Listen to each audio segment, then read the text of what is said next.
Les habitants de la capitale de l'Angola sont victimes de pénurie d'eau et dépendent de vendeurs ambulants pour assouvir leur soif. Reportage. Adriano Correia, 25 ans, passe par chacun des quartiers de Luanda, où il livre chaque jour de l'eau à ses clients. La majorité des quelques 6 millions d'habitants de la capitale angolaise n'a pas accès à l'eau potable.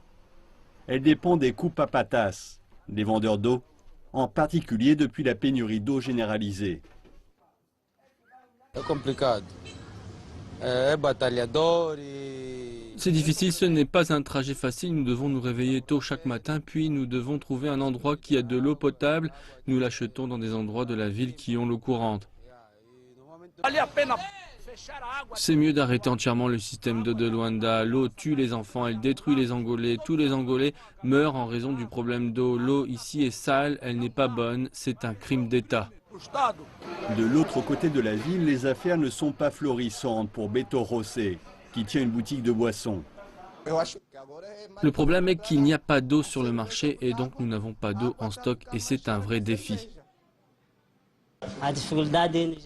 Je pense qu'il est actuellement plus facile d'acheter de la bière car l'eau est devenue plus chère que la bière. Ces conditions sanitaires précaires que les Angolais les plus pauvres doivent endurer ne concernent pas d'autres quartiers de Luanda, qui est l'une des villes les plus chères du monde pour les expatriés et qui abrite des politiciens et hommes d'affaires enrichis grâce au pétrole. Le gouvernement angolais a annoncé qu'il allait proposer au secteur privé d'investir dans les secteurs de l'électricité et des services.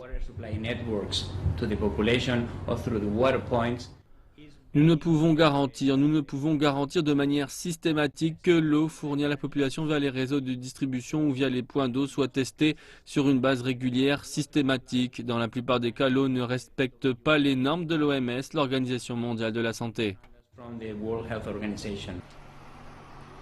Le budget de l'Angola est 40% plus faible que 2 ans plus tôt, en raison de la chute des cours du pétrole.